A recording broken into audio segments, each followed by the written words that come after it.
तपोवनातलं हे शेषशाही लक्ष्मणाचं मंदिर आणि तिथे एक शिल्प उभा केलं आहे आणि त्या शिल्पात असं सांगितलं आहे की हीच ती जागा जिथे लक्ष्मणाने शूर्पणखेचं नाक कापलं होतं. मूर्ती स्पष्टपणे बघू शकतोय. ही शूर्पणखा कोण? तर ही शूर्पणखा रावणाची बहीण, जी रामचंद्रांच्या प्राप्तीच्या अभिलाषेनं आली होती आणि तिची मागणीच मुळात चुकीची होती. हे सगळं ठीक आहे, पण रामचंद्र आणि लक्ष्मण यांच्या अपेक्षेने तपोवनात येऊन त्यांचा तपोभंग करणारी शूर्पणखा तिचं नाक कापून तिला विद्रूप करण्यात आलं होतं आणि पुढे सगळं रामायण घडलं. तपोवनात ना रामचरित्रावर आघात करणाऱ्या माणसांची संख्या कमी नाही. झाड कापण्याच्या नावाखाली गोंधळ घालत कुंभमेळ्याला विरोध करणाऱ्या माणसांचीही संख्या कमी नाही. त्याही नव्या शूर्पणखाच की. मग अशा शूर्पणखा ज्या नाशिकच्या भूमीला कुंभमेळ्याला बदनाम करण्यासाठी आलेल्या आहेत, त्या शूर्पणखांचं नाक कापणं आपलं कर्तव्य आहे. आपण तर रामसेवक, लक्ष्मणा इतके होण्याची आपली अवकात नाही, आपली क्षमता नाही, तरीही रामसेवक म्हणून हे काम करणं आवश्यक आहे. या लिब्रांडू कुंभमेळा संपवू पाहणाऱ्या शूर्पणखांचं वर फिरायलेलं नाक प्रत्यक्ष कृती करून दाखवून, वस्तुस्थिती दाखवून कापणं आवश्यक आहे आणि तेच कापण्यासाठी आम्ही आलो. म्हणजे या सगळ्या गोष्टी आपल्याला जरा नीट समजून घेतल्या पाहिजेत. ही जागा, झाडं किती आहेत, या जागेपासून साधुग्राम स्थलांतरित करण्याची मागणी काय येते आहे, का बरं हे करायचं आहे, पुढचे हेतू काय आहेत, हे सगळं समजून घेणं आवश्यक आहे. भूगोल समजावं म्हणून सांगतो. या मंदिराच्या पलीकडे एक छोटासा रस्ता, रस्त्यानंतर गोदावरी नदी, पुढे कपिला गोदावरी संगमसुद्धा होतो आणि या सगळ्या बाजूला जे आहे ते तुम्हाला दिसेल ते फक्त आणि फक्त तपोवनाची भूमी छत्रपती संभाजीनगरपर्यंत. आता या सगळ्या भूमीमध्येच हा गोंधळ चालला आहे आणि तो का चालला आहे हे तपशीलवार समजून घेऊ. एकेका जागेवर नीट जाऊ, तिथला अभ्यास करू, त्याचं क्षेत्रफळ किती आहे ते बघू, मैदानं कुठे आहेत, खरंच जंगल कुठे आहे, जंगल असल्याचा आभास कुठे केला जातो आहे, सरकारने किती जागा गिळंकृत केल्यात, खाजगी संस्थांनी किती जागा आपल्या ताब्यात घेतल्यात, गरीब संस्थांनी तात्पुरते तंबू उभारले, श्रीमंत संस्थानांनी आपले मोठमोठे बांधकाम तिथे केले आणि या सगळ्यातून एक नवाच डाव आपल्या समोर येतो आहे. हे सगळं जरा नीट समजून घेऊया, टप्प्याटप्प्याने, क्रमाक्रमाने, आणि रामचंद्रांच्या समोरूनच मी तुम्हाला ही सगळी कहाणी शेवटी सांगणार आहे. ही एक महत्त्वाची जागा आहे ज्या जागेवरती मी उभा आहे. आत्ता मी जिथे उभा आहे ना, तिथे देशाचे पंतप्रधान नरेंद्र मोदी यांची 2014ला एक अवाढव्य सभा झाली होती आणि या सभेमुळं याला नाव मिळालं मोदी मैदान. खरं तर हा तपोवन जॉगिंग ट्रॅक या नावाने ओळखला जाणारा परिसर आहे. साधारण 16 एकराचा तपोवनातला हा एक मोठा भाग आहे. आता यामध्ये तुम्हाला रस्ताही दिसतोय, जो रस्ता या पूर्ण मैदानाच्या भोवताली सभोवताली वर्तुळाकार बांधलेला आहे, ज्याला जॉगिंग ट्रॅक असं सुद्धा म्हटलं जातं. थोडासा सिमेंट सोडला तर बाकी सगळा कच्चाच तुम्हाला रस्ता दिसेल.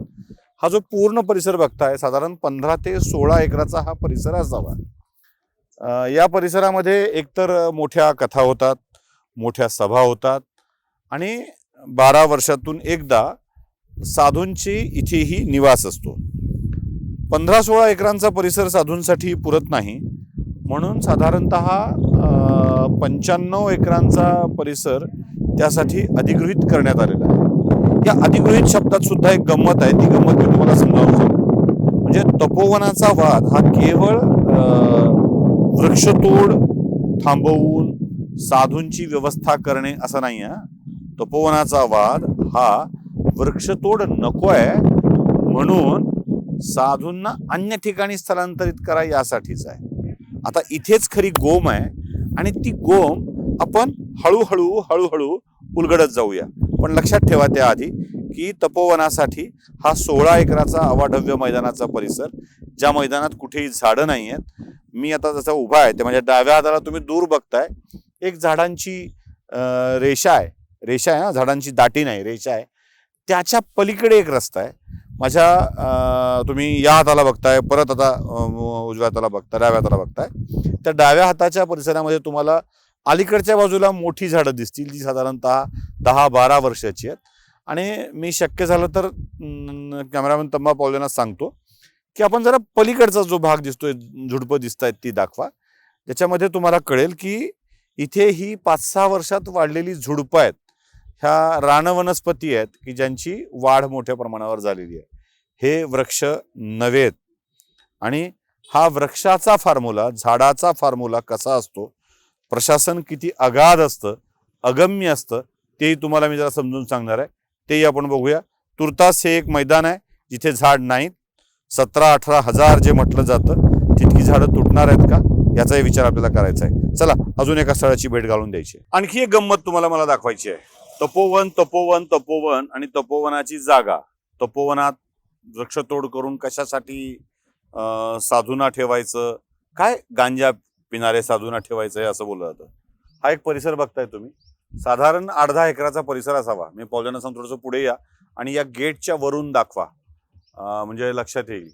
हे बस स्टँड नाही आहे, म्हणजे तुम्हाला असं वाटलं की हे बसस्थानक आहे, तर हे नाशिक महानगरपालिकेची अंतर्गत, शहरांतर्गत जी वाहतूक व्यवस्था आहे, सिटी बस ज्याला म्हणतो, जी सिटी लिंक नावाची कंपनी चालवते.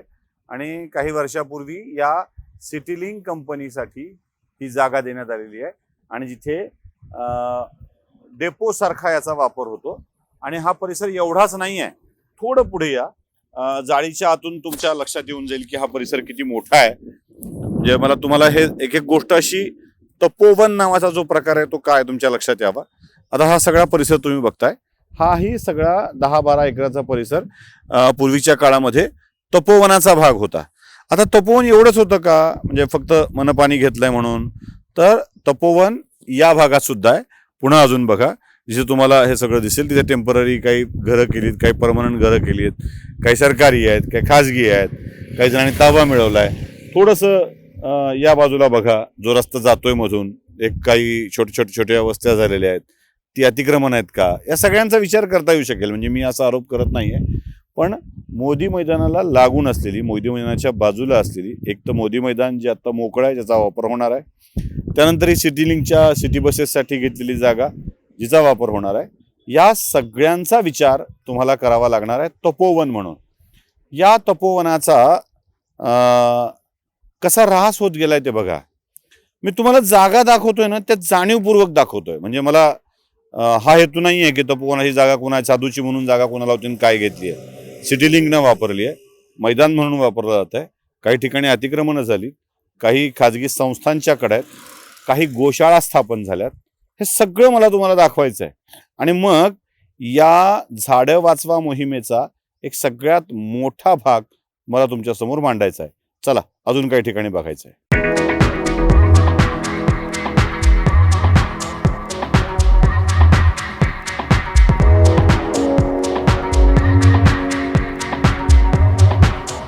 चला आता अजून एक जागा जी महत्वाची बघतोय. मी तुम्हाला एक जागा दाखवली होती, ती बघताय तुम्ही, जी निळं शेड रंगीबेरंगी आहे, तिथे तपोवन नर्सरी लिहिलंय. त्याच्या पलीकडं ते एसटीचं, सिटी बसचा, सिटी लिंकचा डेपो इथे ठेवलं जातं. त्यानंतर तुम्ही याल तेव्हा तो तुम्हाला जो आडवा असा वाहता रस्ता दिसतोय, एक बेट आहे बघा, कमान दिसते आणि कमानीच्या पलीकडे गाड्या येत आहेत.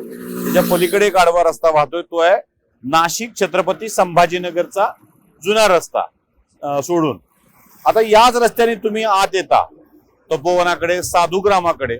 इथून तुम्ही आत येता संभाजीनगरकडून येणारी माणसं, तेव्हा पहिल्यांदा एक ठिकाण दिसतं, खास करून संभाजीनगर, अहमदनगर, माफ करा, अहिल्यानगर या जिल्ह्यातल्या लोकांना परिचित असं हे ठिकाण.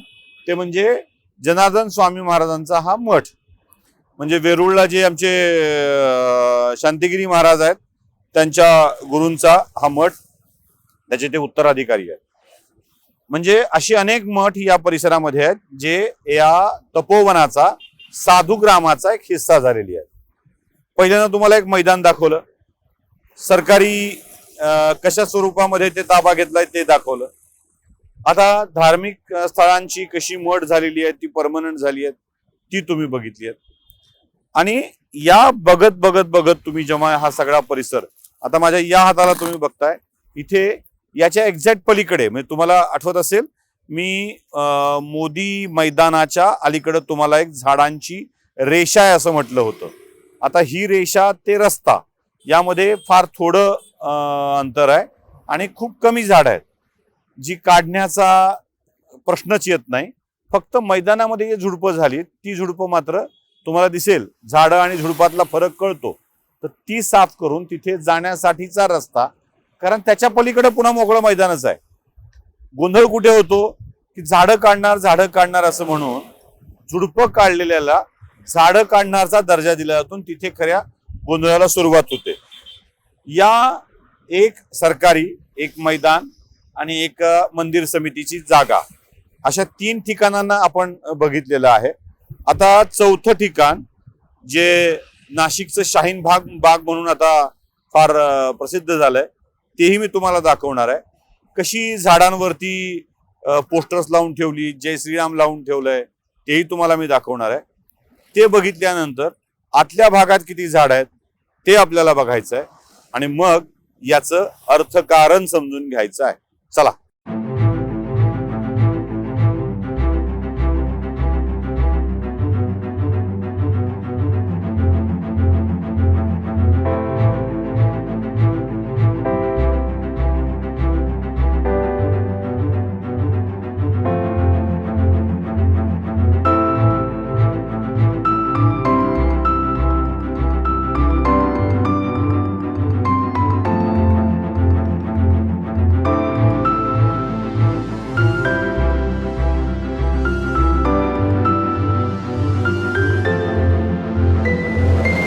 आता एक महत्वाचा स्पॉट तुम्हाला मला दाखवायचा आणि इथे खरी गंमत आहे. सरळ बघा, जिथे तुम्हाला झाडांवरती पोस्टर्स, बॅनर्स लावलेले आहेत, अनेक झाडांवरती श्रीराम असा शब्द लिहिलाय आणि या झाडांना वाचवावं असा आग्रह आहे. आता काही झाडांवरती मार्क केलेले आहेत, काही झाडांवरती मार्क केलेले नाही आहेत. मार्क केलेली तोडणार आहेत की पाडणार आहेत माहित नाही. या सगळ्यांचा आता तिथे कायम बदलतंय, म्हणजे बदलणारी माणसं तिथे कायम असतात. आता मला तुम्हाला आतल्या बाजूपर्यंत, म्हणजे साधारणतः एक 10-12 झाडापर्यंत तुम्हाला हे दिसतं सगळं. आता मला तुम्हाला खरी गंमत दाखवायची आहे. आता तम्मा पावले, तुम्ही यानंतर माझ्याकडे बघा. पाहिलं, एवढी झाडं बघितल्यावर तुम्हाला काय वाटतं? बाप रे, किती झाडं तुटली जाणार आहेत. आणि हा असतो खरा खेळ. आता माझ्या मागे या, मी तुम्हाला यातली गंमत दाखवतोय. आता अशी गंमत बघणं आवश्यक असतं बरं का. हे समोरची झाड दाखवा पावले, बघितली. आता हळूहळू तुम्हाला मी अशा ठिकाणी घेऊन जातोय जिथे घनगर्द वृक्षराई आहे आणि जी तोडल्याने काय प्रचंड मोठं नुकसान होणार आहे. आता मी थोडंसं अजून थांबतो. हा तोच परिसर आहे जिथून आपण आलोत, घनगर्द झाडं दिसणारा. मी मोजून 10 ते 15 पावलं चाललोय. आता मोजून 10 ते 15 पावलं पुन्हा आत जाणार आहे. अगदी काटेरी झाडाच्या जाणार आहे, तिथे माझा पॅन्टे अडकते. या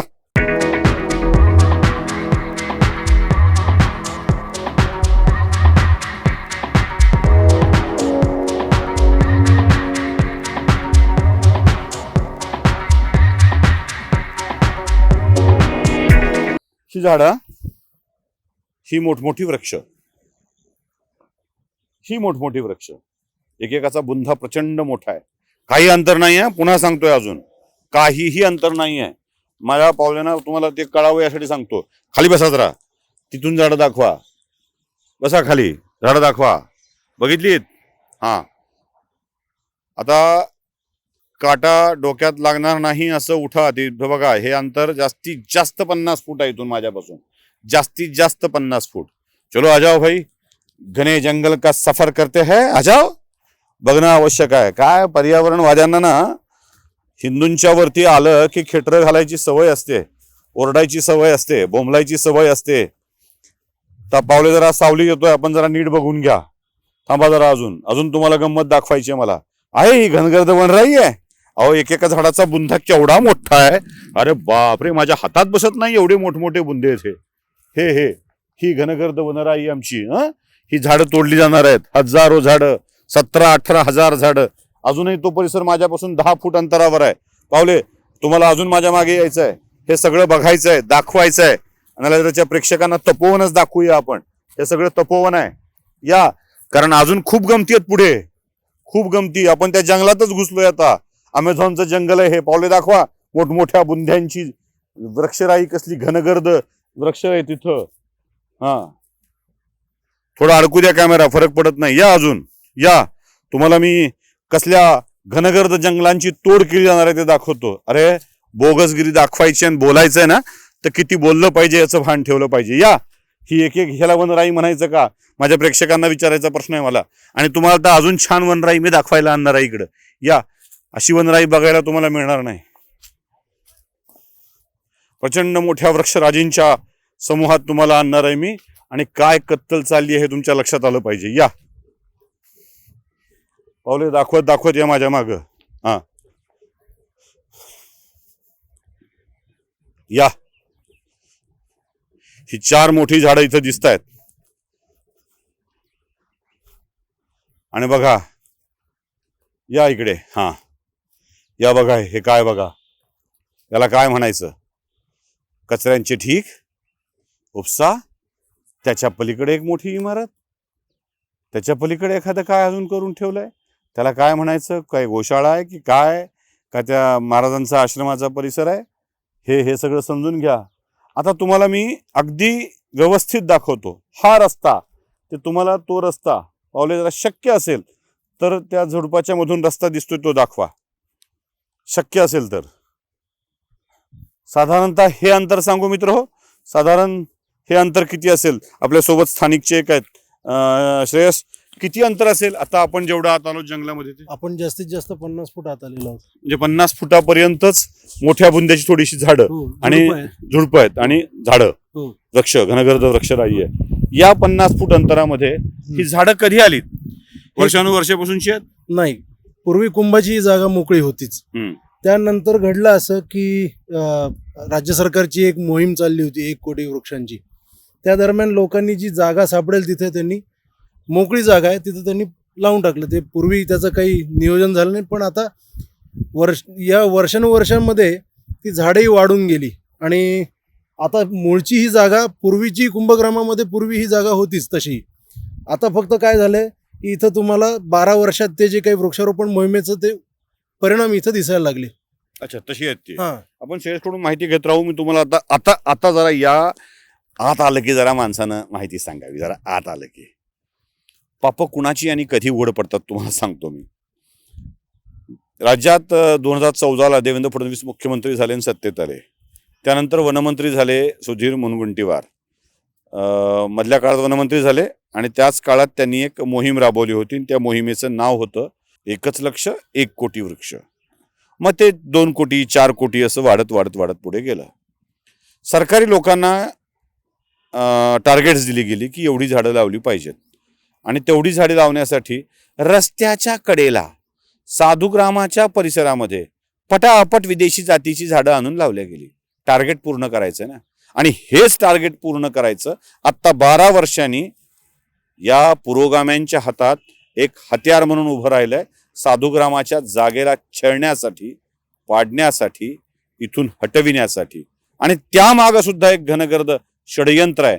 या घनगर्द वाढलेल्या बाभळीच्या झाडाचं, या झुडपांचं, जसं आईचन वाढलं ना आमच्या मराठवाड्यात म्हणतात, तसं या पुरोगाम्यांचं आईचन सुद्धा वाढलेलं आहे. मोजून 50 फुटामध्ये बाकी सगळ्या ठिकाणी तुम्हाला झुडपं दिसत आहेत, बांधकाम दिसत आहे. आणि या ठिकाणी साधुग्राम करायला या लोकांचा विरोध आहे. तो का हे पण समजून घेतलं पाहिजे. कारण याच्या मागे नाशिकमधल्या राजकारण्यांची, अधिकाऱ्यांची आणि बिल्डर्सची एक भयंकर टोळी आहे. ही झुडपं तुम्ही बघताय. आपण गाडीत बसल्यावर आपल्या साधारण उजव्या हाताला ही झुडपं दिसतील आणि डाव्या हाताला एक झाडांची रांग तुम्हाला दिसेल. हा जो रस्ता आहे समोर, अगदी पावले दाखवा, हा रस्ता बटूक हनुमान मंदिराकडे जातो. आणि हे बटूक हनुमान मंदिर म्हणजे एका आखाड्याची जागा आहे. हा रस्ता आहे, तुमच्या लक्षात येईल की ती एका आखाड्याचीच जागा आहे, दुसरी कुठली नाही आहे. आता साधारण गाडी स्टार्ट करा आता हे बघा की आता किलोमीटरचा जर विचार आपण केला तर मीटरमध्ये आपण हिशोब करूया किती मीटर जाणार आहोत ते. हाफ किलोमीटर किती असेल? हाफ किलोमीटर पण नाही. हा, चला चला आता आपण थोडंसं पुढे जाऊ. चालत चालत आपण बघतोय ही सगळी झाडं तुम्हाला दिसतील, जी एकही झाड जुनं म्हणावं 50 वर्ष 100 वर्ष असं नाही आहे. ही झाडं सगळी महाराष्ट्र शासनाच्या 1 कोटी वृक्ष लागवड योजनेमध्ये घेण्यात आलेली आहेत. पावले जरा इकडून दाखवा. झाडं कशी आहेत बघा. तुम्हाला ही सगळी नवी ह्या 5, 6, 7 वर्षात वाढलेली झाडं दिसतील. रान मोकळं असल्यामुळं या स्वरूपाचा गच्चपणा वाढ तुम्हाला अधिक दिसते. हळूहळू आपण जातोय. आता थोडंसं मी इथे थांबतो. थोडं एक पुढे 200 मीटर अंतरावर बघा एक इमारत दिसते. म्हणजे हे फार मोठं घनगर्द जंगल आहे असं अजिबात नाही आहे. आणि ही झाडं पाडण्यासंबंधीची व्यवस्थाच होत नाही आहे. मध्ये रस्ता आहे बघा तुम्ही, मध्ये अजून एक रस्ता आहे, मध्येच ते ऑप्टिकल फायबर केबल गेल्याची एक रांग आहे. आणि हे जे दिसतंय तुम्हाला समोर ही मुलं थांबलेली आहेत, हे सगळं म्हणजे इथे कसं आहे, झाडावर प्रेम असणारे कमी आणि झाडाखाली प्रेम करणारे जास्त आहेत. झाडाखाली प्रेम करणाऱ्यांची ही संख्या जर बघितली आपण तर तुमच्या लक्षात येऊन जाईल. आता हा मधून जो आता मोकळा परिसर आहे सगळा, आपण साधारण 500 मीटर पण आलेलो नाही आहेत आणि पुढे कुठेही घनगर्द जंगल नाही आहे. सगळा जो परिसर आहे एकूण तो फक्त आणि फक्त एवढाच आहे की जेवढा तुम्हाला दृष्टीस पडतोय. आता बघा हा संपलं, ज्याला झाड वनराई आपण म्हणतो तो भाग संपला. पावले आता तुम्ही जरासं हे पुढचं बांधकाम दाखवा. आपली गाडी पण फिरतीये. इथे पुढे महावितरणचं सबस्टेशन आहे. श्रेयस आपल्याला अधूनमधून माहिती देत आहेत इथे काय काय आहे ते. हे शर्मा तीर्थयात्रा कंपनीची पोलीस गस्त पॉईंट. इथे हे बघा हे सगळं बांधकाम तुम्हाला दिसतील. आणि ही एका आखाड्याचीच जागा आहे. म्हणजे मी आता बेल्ट लावून आवाज बंद करतो. आता बघा हे MSCBचं सबस्टेशन आहे आणि इथे आपला रस्ता थांबतोय. इथे कुठे काहीही नाही, एक सबस्टेशन उभारण्यात आलेलं आहे. अर्धा किलोमीटरच्या अंतरात झुडपं, मठ, सबस्टेशन या सगळ्या गोष्टी आहेत. या सगळ्या गोष्टी, याला जंगल म्हणायचं का? पावलं आता जशी गाडी वळेल तसं तुमच्या ज्या बाजूने तुम्ही आहात त्या बाजूने खाली असलेल्या जागा पण दाखवा. ज्या झुडपांची जागा संख्या मोठी एकूण संख्या किती आहे ते पण दाखवा. हळूहळू बघा. बघा आता इथं मोकळी जागा किती आहे, इथे कुठे जंगल आहे का? आणि मोकळ्या जागेनंतर जी झाडं दिसत आहेत ती झाड या संवर्गातली आहेत की झुडपं या संवर्गातली आहेत, तुमच्या लक्षात येऊन जाईल. म्हणजे कुठेच फार झाडं आहेत आणि ती जिथे फार आहेत ती तोडली जाणार नाही आहेत. जिथे मोकळी जागा आहे, आता उदाहरणार्थ इथे बघूया आपण. पावले तुमच्या या हाताला बघा, भर टाकली इथे भर टाकली आहे आणि या जागेला जरा मोकळं करून घेतलं जाईल. इथे जिथे कुठे झुडपं बिडपं आहेत ती साफ केली जातील. छोटी छोटी झाडं काढली जातील आणि साधूंच्या राहुट्या, तंबू, आखाडे इथे बसू शकतील याची व्यवस्था केली जाईल. आता हे एवढं सगळं घडत असताना आपण पुन्हा पुन्हा म्हणतोय की जंगल साफ केलं जात आहे, झाडं साफ केली जात आहेत. आता एकदम समोर दाखवा पावले पुन्हा एकदा. आपण त्या परतीच्या रस्त्यावर आहोत. एवढंच अंतर जिथून आपण पहिल्यांदा ते शाहीनबाग बघितली झाडांसाठीची, ती शाहीनबाग ते हा रस्ता एवढंच अंतर आहे जिथे झाडं दिसतायत, पुढे कुठेही नाहीत. आणि माझ्या मतानुसार 17-18 हजार झाडं इथं नाहीत, तेवढी 1700-1800 झाडं इथं असू शकतात. चला अजून पुढे जाऊया. वनाच्या रस्त्याचा आणखी हा एक भाग तुम्ही बघा. इथे शेती आहे, चक्क शेती आहे आणि जे साधुग्राम म्हणूनच वापरलं जाणार आहे. यात खाजगी जमिनी आहेत, कंपाऊंड टाकलंय अनेकांनी, काय काय केलंय हे सगळं तुमच्या लक्षात येऊन जाईल. इथे थांबा. बोले तुमच्या या भागात दाखवा. ती जी देवराई म्हणतो आपण, त्या देवराई नंतर ही डोंगराई दिसेल तुम्हाला. ज्या डोंगर जिथे मातीचा भराव आणून टाकण्यात आलेला आहे आणि झाडं नाही आहेत, ती रिकामी जागा आहेत, झुडपं आहेत.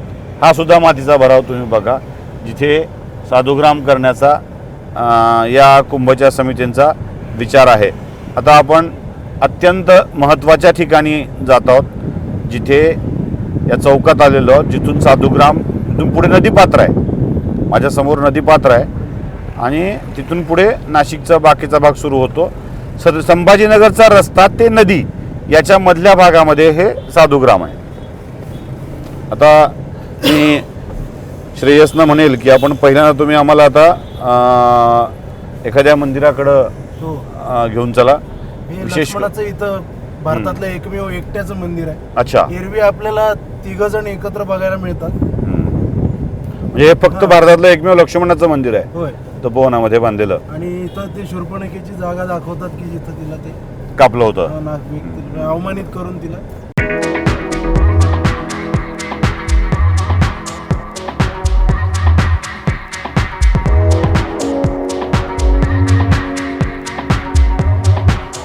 आपण ज्या सगळा एकूण गोषवारा बघितला त्याची आता सांगता मी करायला इथे आलो आहे. माझ्या मागच्या बाजूला प्रभू रामचंद्राची एक राजसी रूपातली राजा रामाची मूर्ती दिसते आहे. खरं तर इथे रामाचा वनवासाचा काळ, त्या काषाय वेशधारी रामाची मूर्ती दिसायला हवी, पण इथे दिसते आहे ती राजवेशातली मूर्ती. असो, आम्ही राजा रामच सगळ्यात प्रमुख मानतो, त्यामुळे याच वेशातल्या मूर्तीची आम्ही पूजा करणार. तपोवनाची भूमी ही रामचंद्रासाठी खूप महत्त्वाची आणि रामचंद्रांच्या आयुष्यामध्ये अनेक वादळं घेऊन आलेली ही भूमी. इथूनच रावणानं सीतेचं अपहरण करावं, इथंच रामचंद्रांनी आयुष्याचा खूप मोठा काळ घालवावा अशी ही भूमी. आता नियमित भरणाऱ्या सिंहस्थ कुंभमेळ्यासाठी ही जागा, या तपोवनाची जागा, ज्याला तपोवन म्हणतात, जिथे रामचंद्रांचं वास्तव्य होतं, या तपोवनाची जागा आरक्षित करण्यात आली. म्हणजे साधूंचा रहिवास कुठे असावा तर तपोवनात असावा असं ठरलं. आणि वर्षानुवर्षापासून नव्हे, शतकानुशतकापासून याच कुंभमेळ्यामध्ये साधू राहू लागले. पूर्वी साधूंची संख्या मर्यादित, येणाऱ्यांची संख्या मर्यादित, त्यामुळं एवढी जागा पुरून जायची.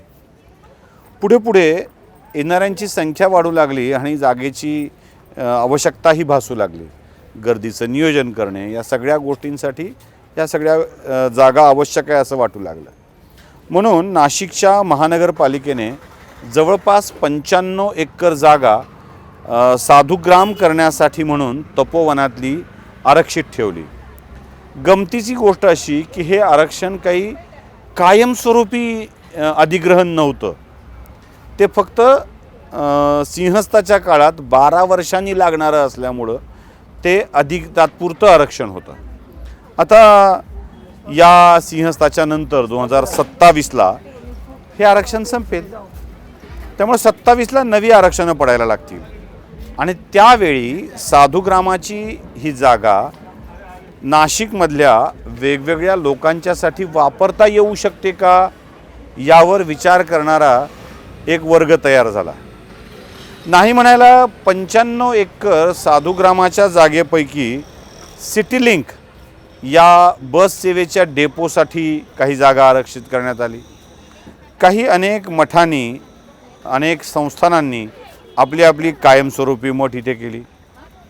काही 12 वर्ष तर जागा लागणारच नाही आहे ना, मग काहीतरी करायला हवं म्हणून काही लोकांनी गोशाळा सुरू केल्या. आता गोशाळा हटवून पुन्हा साधूंना जागा द्यायची का हा मुद्दा समोर आला. राज्य सरकारच्या वृक्ष लागवड अभियानामध्ये रस्त्याच्या लागून असलेल्या आजूबाजूच्या जागेत काही 100 झाडांची लागवड करण्यात आली. रेकॉर्डवर काही 1000 झाडं लावली असं दाखवण्यात आलं. मग रेकॉर्डवरचीच संख्या खरी धरून तेवढी झाडं तोडणार का असा प्रश्न विचारला गेला. देवेंद्र फडणवीसजी आपल्याच वनमंत्र्यांच्या काळामध्ये 1 कोटी वृक्ष लागवडीचा प्रकार सुरू झालेला होता, तर तेही वृक्ष लागवड आता तेवढे 1000 वृक्ष असं म्हणून आलं. सरकारचं कसं झालं आहे त्यांना सांगता येत नाही, सहनही होत नाही, अवघड जागचं दुखणं. वनविभागानं केलेली वृक्ष लागवड खोटी म्हणावं तर आपल्याच सरकारवर संकट, खरी म्हणावं तर एवढे 1000 झाडं तोडतोय हे कबूल करावं लागेल. एक गोष्ट नक्की आहे, तपोवन साधूंचं आहे, ते साधूंनाच मिळायला हवं. कुंभमेळ्यासाठी साधूग्रामची जागा तपोवनातच असायला हवी. पण म्हणून झाड तोडायला नको आहेत, मोठी झाडं तोडायला नको आहेत. मोठी झाडं काय आहेत आणि कशी आहेत ती मी तुम्हाला दाखवलीत. पण म्हणून याचं शाहीनबाग करून इथे कायम ते होऊच नये असं कोण करत आहे? आपल्याकडं झाडावर प्रेम करणाऱ्यांच्यापेक्षा झाडाखाली प्रेम करणाऱ्यांची संख्या मोठी आहे. आणि ही झाडाखाली प्रेम करणारी माणसं आपली झाडाखालची प्रेम करायची हक्काची जागा जाऊ नये म्हणून जास्त प्रयत्न करताना दिसत आहेत. एक. नंबर 2, काही झाडं हटवली गेलीत. या नाशिकच्या भोवती एक बृहत रिंग रोड तयार करण्यात आला आहे. तो रिंग रोड तयार करताना झाड तोडलं गेलं नाही का? गंगापूर रोडच्या परिसरामध्ये एक मोठा कत्तलखाना सुरू होण्याचा मानस आहे. त्यावेळेला किती हजार झाडं तोडले गेली. तो अजून बरीचशी प्रोजेक्ट होत आहेत, त्यात किती हजार झाडांची कत्तल झाली हो. त्यावेळेला एकाचंही तोंड नाही उचकलं. आणि आता कुंभमेळा भरायची वेळ आली की मात्र लगेच जागा बदला म्हणणं चाललं आहे. हे जागा बदला म्हणणं जे प्रकार आहे ना, ती शहराच्या आता नदीला लागून असलेली 95 एकर जागा विकासकांच्या ताब्यात देऊ पाहणाऱ्या लोकांच्याकडून घातलेला हा घाट आहे, हे लक्षात ठेवा. कारण झाडाबाबतची बोंब कुंभमेळा होईपर्यंतच मारली जाईल आणि त्यानंतर हळूहळू ती झाडंही नाहीशी होतील, छोटंसं वनही नाहीसं होईल आणि इथली जागा तपोवन बिल्डर्स अँड डेव्हलपर्सच्या नावाखाली एखाद्या अशा बिल्डरच्या घशात घातली जाईल आणि इथे सिमेंटचं जंगल उभं राहील. काहीही करा, साधू इथून हटवा, एवढी एकमेव मोहीम चालू आहे. पण साधूंच्या बाजूनं आम्ही उभे आहोत. कुंभमेळा व्हायचा असेल तर तो तपोवनातच साधुग्राम करून झाडांच्याच उपस्थितीत होईल एवढं नक्की आहे. 2 कुंभमेळ्याच्या मधलं अंतर 12 वर्षाचं असतं आणि या 12 वर्षात या तपोवनाची सगळी रूपं पालटून टाकायचं काम ही व्यवस्था करत असते. ते सगळं या भूखंडासाठी चाललं आहे एवढं मात्र लक्षात घ्या. आणि मग आता माझी प्रेक्षकांनाच विनंती आहे, तुम्ही ठरवा काय केलं पाहिजे ते. ही भूमिका योग्य आहे की नाही. नमस्कार. स्वधर्म जागृतीचा विधायक बुरुज न्यूज.